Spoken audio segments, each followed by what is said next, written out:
أعوذ بالله من الشيطان الرجيم. بسم الله الرحمن الرحيم. يوصيكم الله في أولادكم للذكر مثل حظ الأنثيين، فإن كن نساء فوق 2 فلهن ثلثا ما ترك، وإن كانت واحدة فلها النصف، ولأبويه لكل واحد منهما السدس مما ترك إن كان له ولد، فإن لم يكن له ولد وورثه أبواه فلأمه الثلث، فإن كان له إخوة فلأمه السدس من بعد وصية يوصي بها أو دين. آباؤكم وأبناؤكم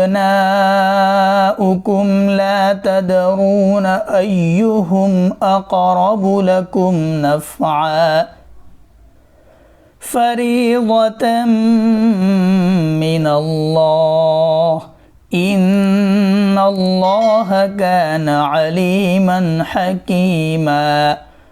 ولكم نصف ما ترك أزواجكم إن لم يكن لهن ولد، فإن كان لهن ولد فلكم الربع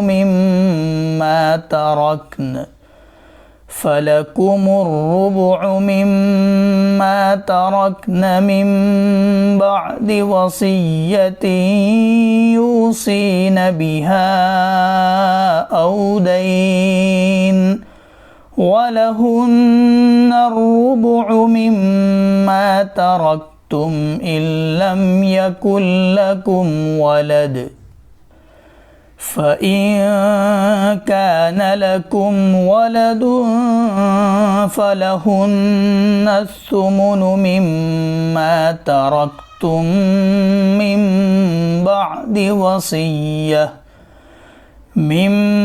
بعد وصية توصون بها أو دين. وإن كان رجل يورث كلالة أو امرأة وله أخ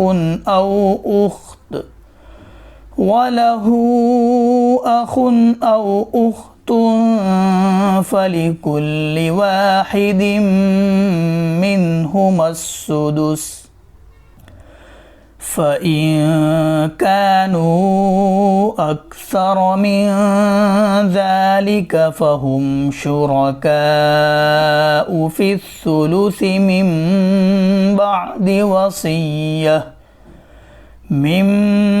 بعد وصية يوصى بها أو دين غير مضار، وصية من الله، والله عليم حليم.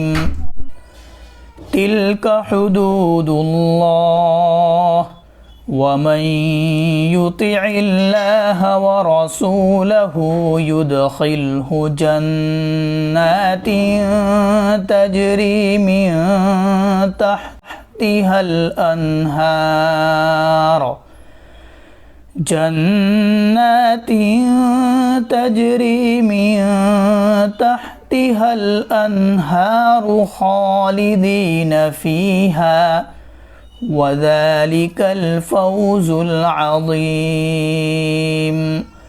ومن يعص الله ورسوله ويتعد حدوده يدخله نارا خالدا فيها وله عذاب مهين. صدق الله العظيم.